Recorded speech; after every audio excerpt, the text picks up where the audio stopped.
it's not broken?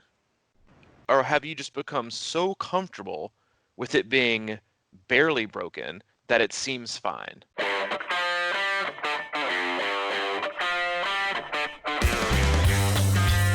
And here we go, buddy. Welcome, welcome, Welcome. welcome to our final podcast from Nashville and Chattanooga. We will be reunited once again in Chattanooga on Thursday. But before we get rolling, hey, welcome aboard Crushing Iron Podcast 386. 386. And what is today? June, well, we're doing it a day early. It's technically June 28th, but you'll be listening to it on June 29th or thereafter. Mike is moving. What, first load tomorrow, and then after that? The last load tomorrow, bro. Last load tomorrow. Oh, you're here for good. Or you gotta Well, go. You're going back for the Mad Train, right? yeah, I'm taking a U-Haul down and bringing it back tomorrow, and then I'm taking my car on Tuesday, actually, after I grab my little puppy and head south. You couldn't have picked a less stressful 7-day span with moving and camp all in the same. All in the same. I mean, it's funny how we always try to plan things like, I think we can schedule this and schedule that, and I think this should fit well, and I do it like every year when we plan out camps, and like we have the hub trying to open, and you're moving, and you're like, we'll be pretty good. We'll just spread it out and give ourselves plenty of time to make sure we don't compact it all into one. And it's going to look like we're going to have the keys to the hub, you moving here, and camp all within like a 10-day span. So that's just, I mean, as if we needed any more proof, as the 2020 has progressed, we're about halfway through, we cannot control most things. What matters most is how well you walk through the fire. Yes, it Right? is right now. Most of us have, burnt feet. And it helps that it's like I'm loading a U-Haul and it's like 95 and sunny. No, it's so hot right now. Before we get rolling in, first off, welcome. If it's your first time listening, we appreciate you tuning in. We know you have a lot of choices when it comes to not just triathlon podcasts, but also with how to use your time. So we appreciate you tuning in. We cover all things triathlon and all things life. We will occasionally have on guests, race directors, athletes, other people. But for the most part, Mike and I ourselves, as both coaches and athletes, will dive into what's going on in our own current lives, as well as our athletes. And then also sometimes we'll dive even deeper into the data-driven aspect of the sport, swim, bike, run, and go into training philosophy and kind of the, the overall outlines of things that we suggest. But for the most part, we just have an open and honest discussion what's going on with and let it flow like that. And we hope you take something positive from it, because our motto, and I hope it is yours as well, is to keep things happy and healthy. Yeah, let's do it. Are you recovering yet from camp? Because I'm exhausted. I'm definitely exhausted. I think I'm on a do or die high right now. Like you didn't get to home and rest. You went home and packed. We just finished up a 4-day training camp. Started Wednesday night all the way through this morning. Open water swim. We were very fortunate. If you've never been to one of our camps, we do it here you're there in Nashville, but I'm already back in Chattanooga. It is an all outdoor camp. We have a outdoor pool. They do Anderson Road Beach. We do Trace. We do the lab. And to be honest, like the way the year has gone, we never knew if it was even going to happen. And I think we got lucky with the timing and the locations that we have and being able to spread everybody out. But it was just for me, as exhausting as these camps are, and I'm like exhausted right now, and hope I'll get some sleep tonight and be back and ready to go tomorrow. But it just although I'm physically exhausted, mentally and emotionally, I am like on a high.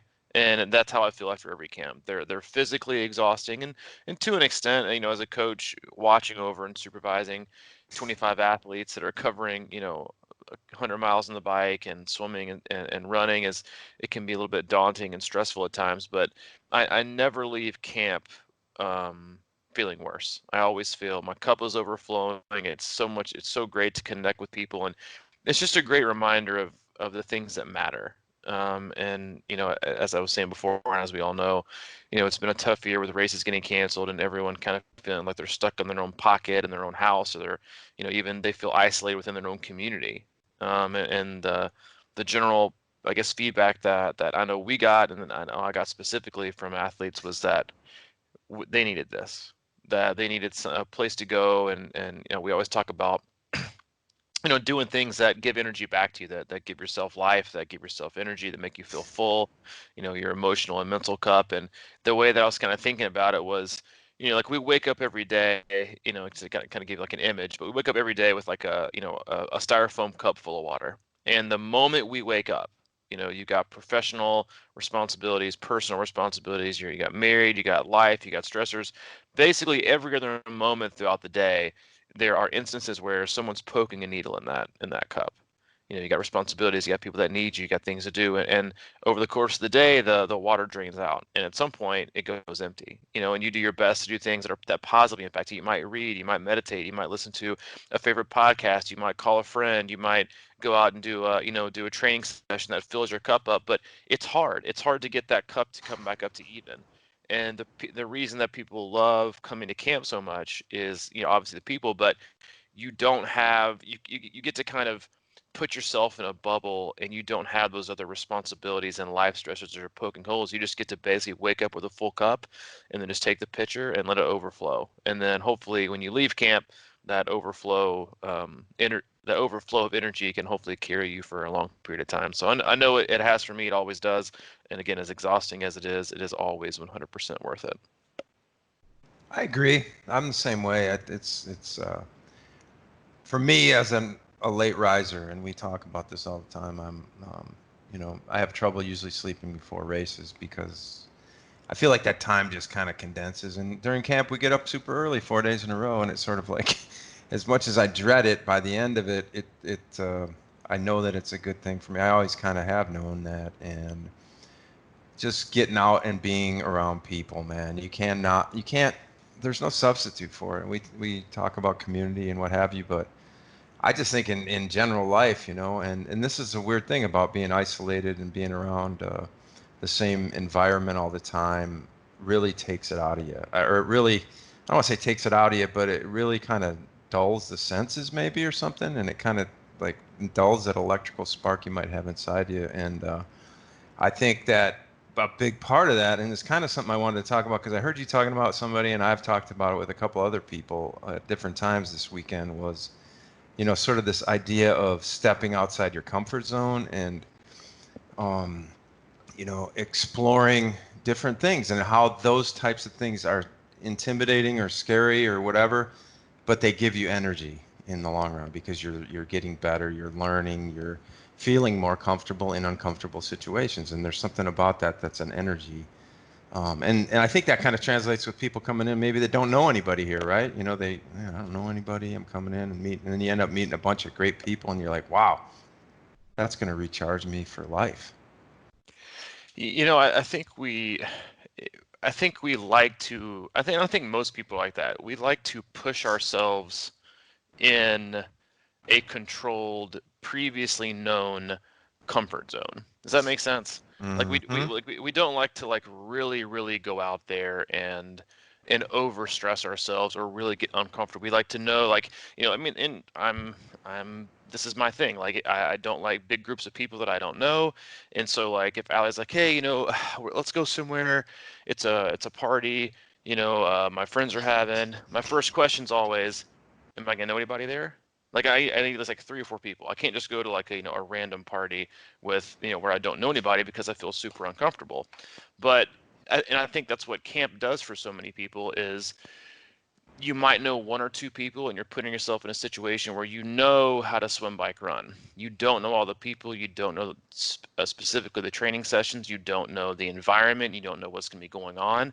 But then when you get yourself in that situation, what also happens is you kind of take yourself and your mentality and your fears and maybe even your expectations, and they just kind of go away because you get consumed with the positive environment or the new environment, and you just go, or you just be. And oftentimes you find yourself doing things that you never would have done before. And I think that's something we're all kind of, I don't want to say we find ourselves being guilty of, but I think we all find ourselves doing is that, I think that's why the trainer is such a safe place for people, is because They don't have to be on the road. And yes, it is generally, like, I'm talking like physically safe. It is a physically safe place, but it is also a place to where people feel like they know what to expect. But then when something happens and goes awry and they don't feel like they can control it, then I just think that when it comes to comfort, we try to control too much of the narrative around comfort.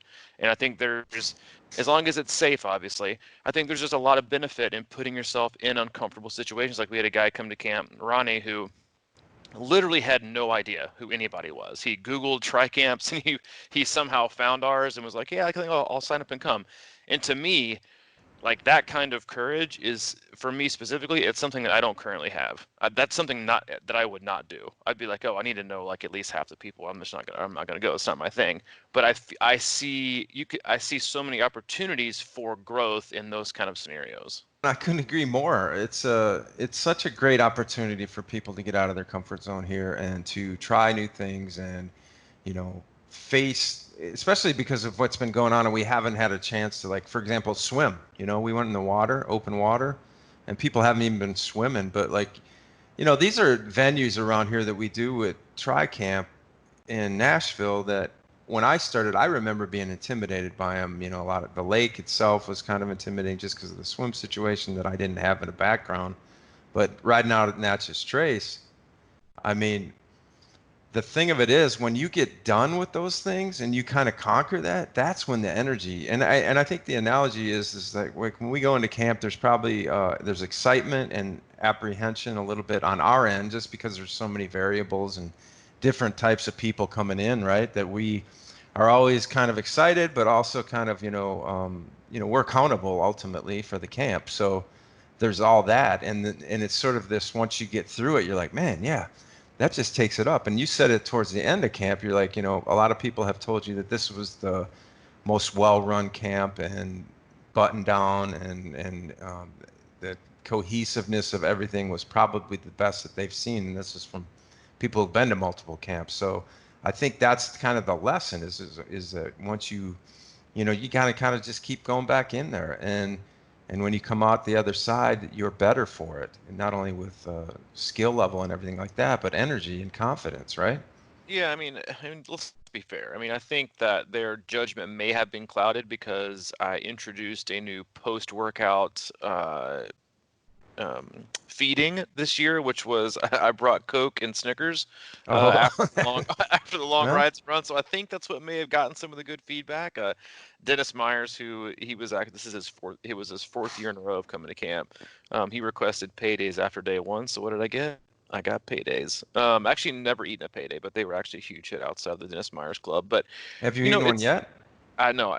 They were all gone. Oh, There was like three leftover Snickers, and I left them at my mom's house specifically this morning, before I came to open water workout, because I knew I was going to string home. I was like, if I take those with me, then by the time I hit Murfreesboro, Snickers one. By the time I go over Mount Eagle, Snickers two, and when I got home, probably Snickers three. So I went ahead and palmed those off my mom. So if you're listening, sorry, but you'll enjoy them. But no, I think we would all agree to a large extent that this entire year has been one of heavy anxiety, heavy discomfort in a lot of ways, but a lot of it is just the unknown. And I know a lot of people kind of commented in the kind of the leading up to camp, and even I saw a couple of comments on Facebook that was like, why are you working so hard when there's no races coming up? And I do understand that it's like a foreign concept to people. It's like, why would you why wouldn't you go to the beach? Why wouldn't you go to the lake? Why wouldn't you go skiing? Like, why wouldn't you do all these things to go refill your cup or re-energize or but when you can do things in a controlled environment, and I think that like we forget why we got into this sport in the first place.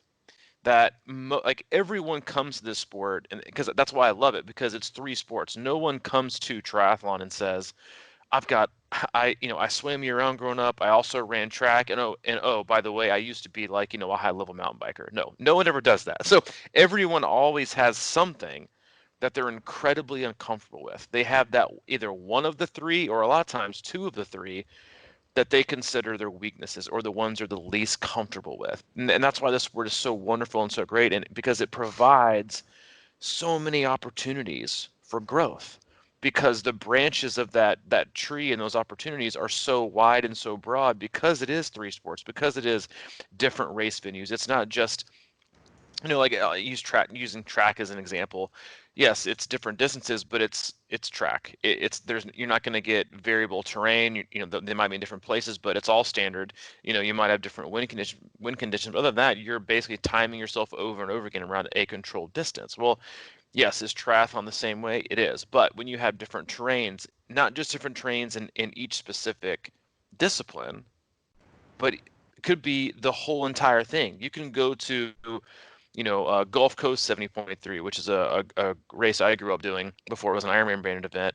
It's a rough swim, a pancake flat bike, and a flat run. Well, then you could go like 3 weeks later and go somewhere else, like Chattanooga, get a like the easiest swim ever downstream, get a rolling to hilly bike, and then extremely difficult run. And then you're left to compare yourself, right? Because that's what we all do. It's like, oh, well, my time is here. I'm not getting any faster, but the course was, quicker. The course was harder. But when it comes to comfort, and when it comes to like pushing ourselves in these areas, I think we forget the steps that we took.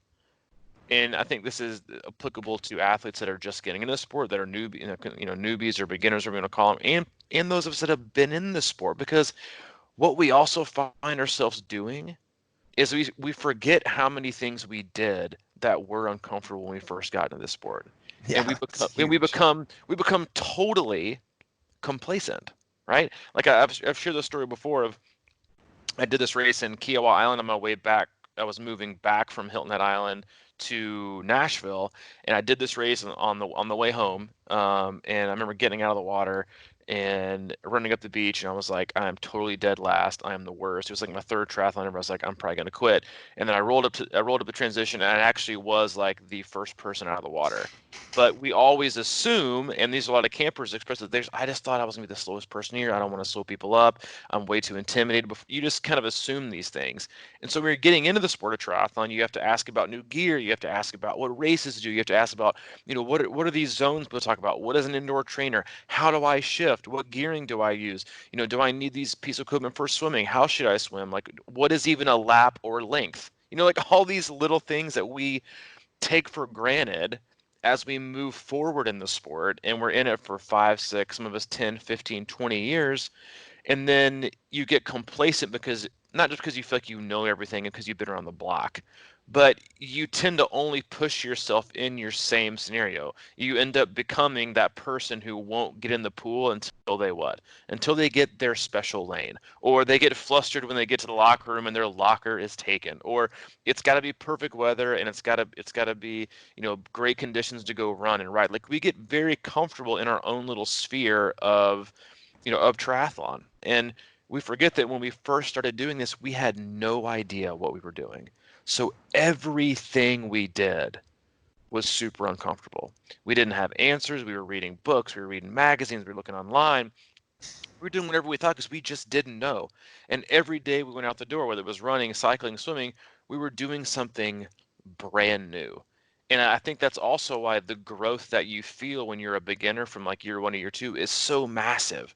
Not just because of the fitness gains and because you're being consistent, because you're driving home, good patterns, is because you're putting yourself out there and you're growing through.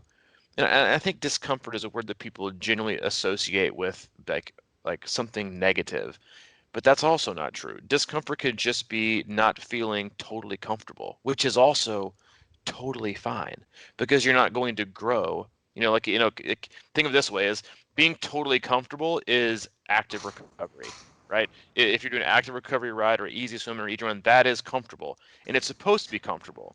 But you don't want to do that every day, because what? You're not going to get better. You have to do the hard sessions that are uncomfortable, that push the boundaries, that make you grow, that forces your body to adapt, that calluses your mind in ways that's like that makes it more resilient. Like, you have to do those hard days. So if you think about it in terms of training like that, and like active recovery days and the very easy days or the days off, those are your comfort zones. Well, then that's why you don't do it. You do them maybe once a week, everything else should be uncomfortable. But when it comes to our lives and the people we surround ourselves with, and then the environments we get into, like going to camps or going to races that are far away, or going to a group run that we've never been to, like we should do those more often. And I know that this sounds probably super hypocritical. I'm like had too much Hypocritical. crystal like lemonade today. Is super hypocritical from a guy like me who's like varieties for the week, and I'm a comfort junkie. But I know for me, the times that I've grown the most is when I've put myself in situations where I have to be uncomfortable, or my mind says you're scared to do this, you're afraid, and when I hear myself saying that, my next answer should be, then you have to do it. Like if you're afraid to do something, or you feel reserved, or you're starting to count the reasons why you shouldn't do something, then what it's really telling you is that's all the more reason to do it, because it could be a massive growth opportunity. Yeah, it's so true, man. Like Uh, trying to be hypocritical, massive growth opportunity to try to get it out like 7 times. mm, yeah, well, this weekend, I haven't swam. I think I swam maybe a few times last year after Ironman Wisconsin, but I know I haven't swam this year, for example. And it was one of those things where I've been in the sport 7, 8 years, and I still had that. I had to. I feel like we face these things every day. That on some level, some days you wake up and especially after. Like a good example is like if you maybe don't bike during the week, but then like this weekend we bike twice in 2 days or 3 times in 3 days. That's a familiarity level that gives you confidence, right? So if you were like, you saw it by the end of that third or the second day at the trace, people had rode 3 straight days, and the trace first day is, if you've never been there, is always a little bit intimidating. It's so vast and kind of massive and unknown and all this stuff that people are a little bit freaked out by it. I think I remember, and I tell that story to everybody that came here. The first time I rode out there, I was scared out of my mind. I had no idea what was next, and you hear all these things, and then by that second day, towards the end of that ride, people it's like, I guess my point is it happens quickly. It can happen quickly if you just, sort of immerse yourself in something, and with the swimming, I haven't swam, and I felt like this apprehension about getting in the water. I was like, I've swam a lot out there, but it was that thing that you're talking about. If you feel that fear, or you're like, this probably not is, I don't need to do whatever. That's exactly when you need to dive in. You know, I have a quick example because it was kind of a funny story. I have Jason was staying with me this weekend, and one of my dilemmas with moving is I have a motorcycle, and I sure as hell didn't want to drive that thing all the way to Chattanooga and figure out how to get back. Like just it's a weird thing. I should have sold it, whatever. But I wasn't sure how I was going to store it. And at some point, I decided I'm going to get a U-Haul with one of those ramps, and I'm going to just drive it right up in there. and and I haven't ridden in a long time, and I was nervous, man, because it was steep, and the guy at U-Haul said, "Don't stop on that ramp. 'Cause I've seen people fall over." And then, it's like, is there enough head clearance and all these weird things? And I, but Like how I like did it like was Evil like, Knievel trying to it ride was it in the 100% U-Haul. Evil Knievel, because like it was one of those deals where how you'd see Evil Knievel, he'd start going and he'd just crank it up and then he'd pull away at the end. He's like, oh, he wasn't ready or whatever. And that's what I was doing. I was driving around the U-Haul truck. Finally, the last time I was like, I gotta go, and I turned the corner and I just went right up and went right in. But it's a little thing, and I think that we always have those moments throughout the day. Should I go say hi to that person, or should I call this person, or should I, you know, go do this now and face, because it's stuff that you maybe don't want to face. There's always those things, and the more you go after those and the more you kind of push through them, showing up at a new job or something, around 100 new people that you're going to walk in there and they're going to be like, okay, this is the guy, huh? All right, let's see what he's got, or what. But the more you work there, it just becomes comfortable or whatever. And that's why, actually, in a weird way, this move that I'm making is sort of one of those. And of course, we're Massively uncomfortable for you. it's yeah. Well, and I keep telling people, I love, I kind of like it here. I like it here. I'm comfortable here, but I think it's necessary. It's time for me to be bumped out and move into another situation and new scenery and new challenges and I think that's good for us. It's just easy to get in that comfort zone. Maybe we all get complacent, and complacent is like what you feel when you're totally comfortable, and people like we crave that for some reason. Like this was I think it's one of our more popular podcasts we did like 3 or 4 weeks ago. But I was talking about like trying to figure out a way to describe like being really uncomfortable with pain. I think it was after we did our team 10K, and what I was trying to describe was that people associate discomfort or pain with I am in like you're being threatened. Like this is so painful. This is so uncomfortable. My life or my well-being is being threatened, and I am in ultimate danger. And it's so interesting to watch how quickly people jump that gap from I'm just really uncomfortable to I can't do this. I'm done. Or I'm my body's uncomfortable. I'm pushing really hard, and then the signal to your brain is you need to stop because you're in danger. When the reality of the situation is, if you practice it enough and you actually think through it, it is, I'm actually totally fine. I'm just jumping to that worst case scenario. But it's also something, as talked about like a few times, in the kind of delays with camp, in the middle when we had lunches and stuff, is that whether a fear is perceived or real, it has to be addressed in the same fashion. And I think we all have these in life. Like we have these fears and anxieties, and people say, "Oh, well, it's an irrational fear, it's an irrational anxiety," but they feel the exact same. Like I think that's something that we tend to forget. Like for those of us who've ever had anxiety or been really fearful, even if that fear isn't or that's whatever you're afraid of, even if it isn't right in front of your face, it sure feels like it is, that you're that terrified, even if you shouldn't be. It's what matters to you. And so when we take like the how we work out and being able to push the boundaries of comfort, and you take that into putting yourself in situations, we also do that too. Like we get really, really swept up in controlling our level of discomfort. But that's not actually what you're no longer uncomfortable then. You're no longer pushing the boundaries. You're just comfortable being in that way. So like when people say you just got to get comfortable with being uncomfortable.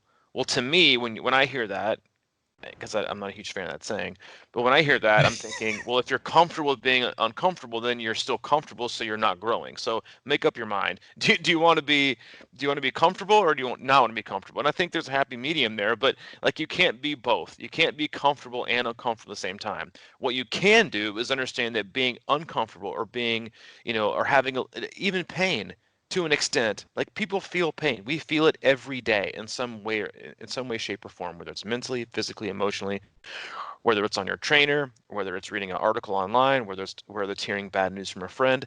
We feel and go through pain every day. And we do that, like I said, we do that in training. And so I think when we talk about putting ourselves in a uncomfortable position, yes, you don't want to do it on purpose, in terms of like anything that's dangerous or could be life threatening, obviously. But in training and in circumstance, if you're going to continue to grow, and like you said about you like it in Nashville, it's very easy. You know everything is, you know where to go, you know all the people, you don't have to look where you're going, I'm turning your GPS on. You also what happens is you tend to close down around you. Like you don't you tend to, oh, I know everybody, I know where things are, I don't really need to venture out that way. I kind of know what I know. Like we would give each other a hard time when I was living in Nashville at my mom's, where our house was getting built here. You're like, whoa, whoa, whoa, where are we meeting? Are we meeting on the other side? Are we meeting on the other side of the river or my side of the river? And we joke about that, but I'm the same way. But it's because like you like to be in that level of comfort. And so like when people come to camps and people go to races or people go into group workouts or people start with a new team or new coach, like you're putting yourself in a situation where it's going to be good for you. There are huge positives. That it's something that you should do, yet even if all the positives outweigh like the one or two negative or fearful or anxiety driven thoughts, the ones that are the loudest that permeate every decision you might make after that are the anxiety and the fear, and the ones, and it's like they're weighted differently versus the positive ones. And it's just you have to kind of differentiate between the two and say, all right, I can blatantly see that the positives right here totally outweigh this one negative, or even if it's a perceived negative. I need to go out, I need to get out there, I need to grow, I need to challenge myself in a different way, because if I don't, then things are going to get stale. And I've worked with athletes like that before for a week or two. Sometimes I've had athlete relationships that have been very short lived, because some athletes, when they hire a coach, they just want to hire you to continue to allow you to do the same things you've done for the last 5 or 6 years. They Mm. don't want someone to push them. They don't want someone to challenge the way that they've thought, or what they believe about training, or that maybe their training hasn't worked, or maybe that they aren't doing it the right way, or that there is a better way. And while you need to listen to them, what you also don't want is like, oh, well, I've always done this way. Can we just keep doing it that way? No. I mean, you can if you want to, but I'm not gonna that's not how I coach. Like, yes, I listen to my athletes, but at the same time, like, we need to be able to like move in a positive direction with each other. And some athletes are like that. They will only hire a coach who is exactly what will basically just kind of reiterate and affirm what they're already doing. And we do that to a level on everything. We pick friends that'll affirm our same belief system. Like, we don't like to challenge ourselves, but yet challenging ourselves and our belief systems, and in our training and our lives and physically, that's how we grow.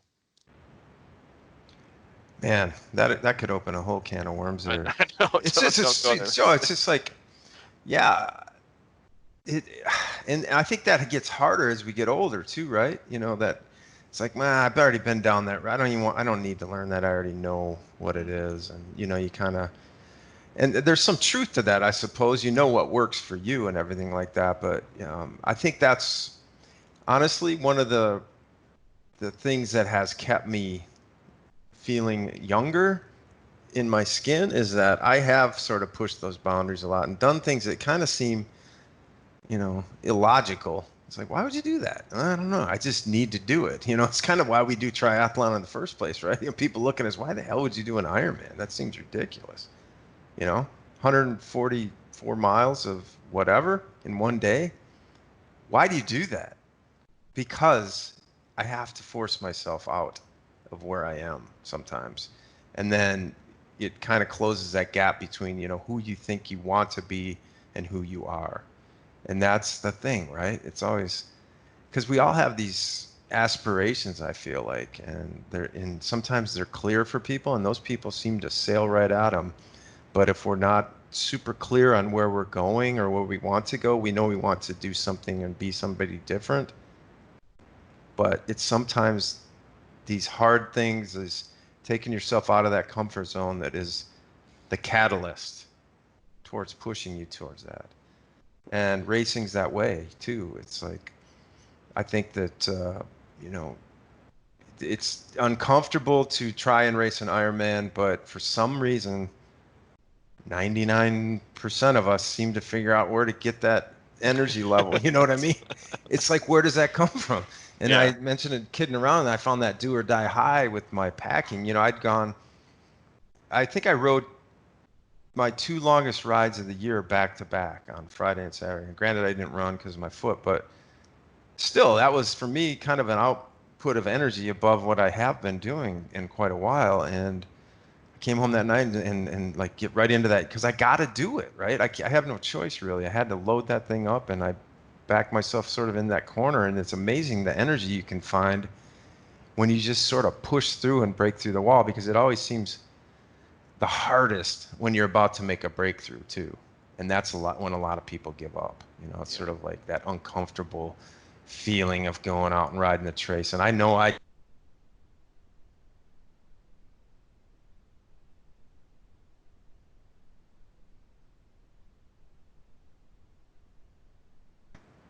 and now it's not intimidating. Now it's a place where I can see how it's benefiting me. You know what I mean? It's a, sort of that clarity comes when you're most confused or something. You know, there's a lot of things you said there that I loved, and but one thing I was in the first part of that I took from it was like, we all have that we all lean back when it's comfortable. We always lean back on the, well, if it ain't broke, don't fix it, motto. When we're Hmm. super comfortable and we're like, it probably could be better, but you know what? It's pretty good right now. And listen, I'm all for, the enemy of good is great, but in order to find out how really good you can be, and I think that the point I'm trying to make here is that we always assume that things are good because it makes us feel comfortable and it makes us feel positive and good about ourselves. When the reality is, like, I hear people say this all the time about their nutrition. Well, if it ain't broke, don't fix it. Well, do you know it's not broken? Or have you just become so comfortable with it being barely broken that it seems fine?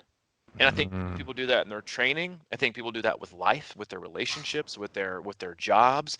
We become like calloused to making these leaps to, rationalizing why something is better than it really is, why we are personally doing better than we really are. I mean, you see people do this all the time. They will project that they are doing perfectly well and that things are great when on the inside their life is crumbling down. Like we're wiring ourselves to do that for, I mean, for a lot of ways, but people do that with training too. Like we become super comfortable. Like I see every time we go to the trace, and you know the people I'm talking about. Every time we go to the trace, we always see, we do like 3 camps here usually, but we always see the same group of guys. They show up the same times we do. It's like 4 or 5 of them do the same thing every time. And so I can imagine, as we talk to them, like they do the same thing over and over and over and over and over again. And while obviously I've said it a million times on this podcast, variety is for the weak. But what I try to get across that is that you can actually push yourself with consistency, with doing some of the same things over and over and over again. That can be uncomfortable. But in terms of the, if it ain't broke, don't fix it thing, a lot of us kind of get into this false sense of security with our training and with our, our strengths and or even our weaknesses. That's all right. Am I just saying if it ain't broke, don't fix it? Then, what that's telling me? I don't need to work any harder, or I don't need to kind of think through, is this really good? Hey, do we really need to open a training center? Things are going pretty good right now. Life is low stress. This is just going to compound things and make things more responsible. Yeah, we could do that. I mean, we went back and forth on this like the last 2 years basically, and then here we Hmm. are, and like now it's like supposed to open in the middle of a pandemic, and you're in the middle of the economy crashing, and you're like, God, we could still pull out. We could still pull out. We could still just kind of call it and scrap it, and people would be like, "Oh, that's totally fine." You get to kind of put it under the pandemic title and you get a free pass. And that would be an excuse. That would be reverting right back to the comfort level that I know I personally fear as a person in recovery, as a just a human being in terms of how I train, how I'm, a husband and father. Like, people, oh, you're doing just great. Like, but if you keep telling yourself that, then at some point you're going to quit trying to be better, and you're just going to degrade in one way, shape, or form. You're going to regress, and because you're never just standing still. You're either progressing or regressing. And if you keep telling yourself that you're just fine where you are, you're just fine where you are, you're just fine where you are, then the thing is, and I think people forget this, is that you're still never going to be right there, right? Because like when you say I'm Yeah. perfectly fine where I am right now, what's actually happening is you're actually taking steps backwards because you're no longer challenging yourself. You're no longer, I'm fine at my job. I'm great. Like you're not looking for, continuing education opportunities. You're not looking for new jobs. You're perfectly fine. And when you're fine, you're actually getting worse in a lot of areas because you're not testing yourself. You're not challenging yourself mentally, emotionally, physically. So you're regressing. The same thing goes with training and in life. Like you have to keep pushing those boundaries. And if things don't work out, then at least you figured other things out and you found other avenues that may be positive, or you closed doors. That's another huge thing is like there are plenty of open doors, but some of them are going to close. But at least now you're narrowing down the field to know the path that you should be on. But most of us just go down one and are afraid to veer off. Yeah, I always question, right, this idea because some people do seem very comfortable just being fine. You know what I mean? Like there's certain people that are super content with whatever it is, and I have sort of a little bit of an envy for that, and it's like the couple that just moves out into the farm and they wake up or the farm in the country and they wake up and kind of water the plants and work in the garden and do whatever and just seem really but like I think that takes work too, I guess is my point. It's sort of like it takes work to be comfortable not going after everything, and I Hmm. think that you and I both have sort of that drive and that driving force that wants to try new things and really live and get out there and say, like we're in the middle of a pandemic and it's like, well, why not go for it? If it's really that bad, if it's going to be as bad as everybody thinks it is, it's like, might as well go for it, man. you know what can you lose? And I sort of feel that way. And I feel like a lot of people that get into triathlon feel that way. It's like, I want to go for it. I want to see what I can do. And it's really like that is the driving force because you have the opportunity. And I was kind of joking with these guys and they ran, they ran that hellaciously humid, hilly run after we went biking or was at the trace. And they got done and they're just zapped. I mean, it was a hard run, man. And they came in, and I was saying, man, it must be nice to be able to run, because I got a bad heel. Yeah. But in a way, I was kind of serious because I did, it's like hard and it looked ugly and messy, and they just were so satisfied though. But people wonder why you would do something like that. But I really was missing it. I was really envious of that feeling of like, wow, because it had to feel awesome when they got done. Well, I think as much as when we're in a safe zone and we feel like we're in a safe zone for a reason, whether we're injured or whether we're isolated or whether we're quarantined or whatever it is, like when you feel like you're in a safe zone for a reason, you can justify any reason for not being uncomfortable or not feeling challenged. Yeah, But yeah, what it's I great. love about endurance sports is that people actually find that they enjoy the challenge once they're out there. Like that's one of the big things we always get from camp is like I felt I would have never challenged myself like that back home alone because you do the same routes, you go the same ways, you do the same things, you're on the same people. Like it's very familiar, like, you're very comfortable, and so I think as your body learns that, and that's what makes it comfortable and less painful, which is like, oh, your mind's like, oh, this is great, like I'm not hurting, this is wonderful. But when you take yourself out of that environment and you take yourself 100 or a couple hundred miles away and you put yourself in a brand new spot and around brand new people and different terrain, you think I never would have challenged myself, but I did, and I learned so much. So now you go back and you think,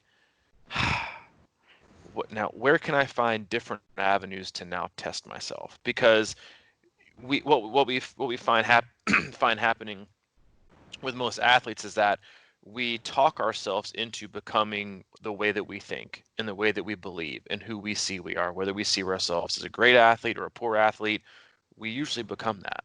And those are also based on the multitude of millions of choices that we make over days and weeks and years that we're either, reaffirming our belief system, which is I'm not a great athlete, I'm a terrible swimmer, I'm a slow biker, I can't do hills, I'm always going to get hurt running, I'm not a good runner, I'll never be fast, I can never do this distance or I'll never be, do this time threshold.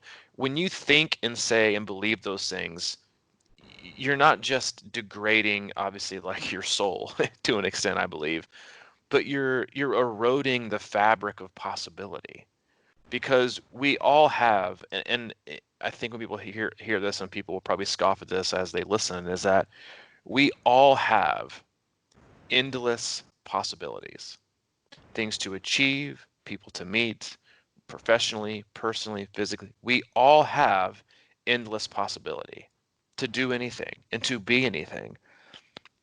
But the point, people will scoff at that, thinking, "Oh, well, I'm never going to run a 4-minute mile. I'm never going to do this." Like, oh, so that's so not true. But it is, because the possibilities that we all have are unique to ourselves.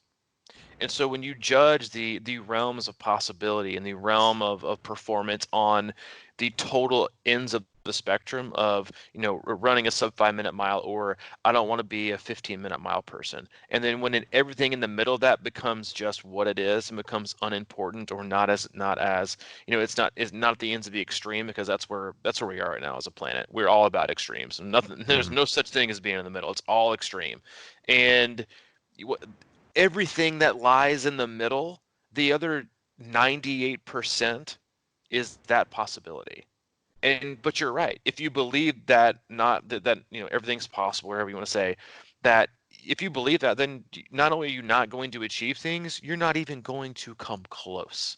Like if we think about like what the human body is capable of and what your brain is capable of course, I mean, most people use like what, like 10% of their brain, like their whole entire life. Like I would venture to say people use even less of their body than the use of their brain, to the extent that it can actually perform at its healthiest, at its most elite athlete version, whatever you want to call it, that we barely scratch the surface.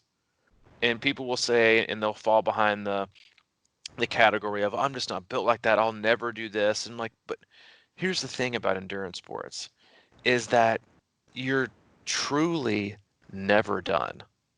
So you can choose to accomplish a little, or you can choose to accomplish as much as you possibly can.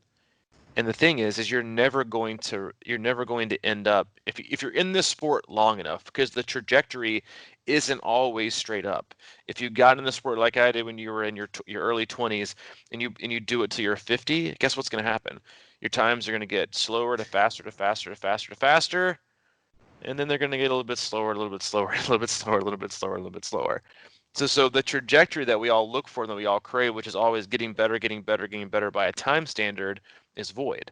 Because if you're doing something for a long period of time and you're involved in a process that's about more than just time and digital displays, is that it's going to get slower. So what are you going to have? Like, what are you going to, like,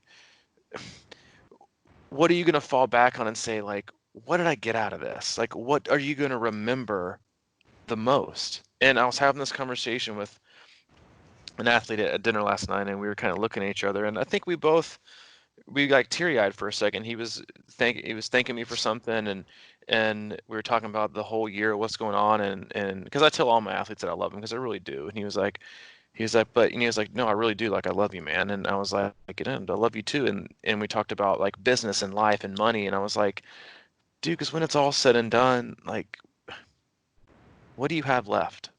Like, you have friendship, and you have connections, and you have these experiences that, like, think about it. Like, people spend millions of dollars every year for experiences, things that they can remember, things that they can take pictures of, things that they're gonna, like, put in a scrapbook, or they're gonna want to look back on for forever and put on video. When there are like, I'm going way off the grid here, I know, but No, I there are like it though. also there are so many experiences and connections that we can have for free, that we can challenge ourselves, we can be friends, we can connect with people, we can do the right thing, we can be good influences, we can connect, we can, challenge ourselves in endurance sports. Like, those are what make up who we are. Not money, not fame, not the things that we, want to purchase. Like, those are all material. Like, that's what they're called, material things. Like, you can't take them with you. And just, I know I'm going way off like the uncomfort part here, but that was one of the things that stuck out with me at camp, is like why it's so fulfilling is that people do these uncomfortable things. They make these connections based on being uncomfortable, based on challenging yourselves. Because this is an athlete who came like the very first year, and I rode up next to him, my first thought was, this dude's never coming back, because he was miserable. He was like, I've never been on hills like this before. Like, this is awesome. This is terrible. Yet here he was, year after year after year. But the connections you make and the challenges that you pursue, like, if we think about it right now and you look back on your life and you think, what are some of the, like, what have I gotten the most value out of in my life? You're not going to think, oh, well, that flat screen TV we have upstairs, we've had it for like 12 years and we spent $1,200. That's about $100 a year, so it's about $9 a month. That's pretty good value. No, you're going to look at your relationships that you've cultivated. You're going to look at the challenging times in your life that made you who you are. Like, I've had this conversation with you like multiple times. I think I mentioned on the podcast before, and I've had people ask me, like, do you regret the things that you did? Do you regret the time in your life before you got sober? Like, could you wish you could take any of that back?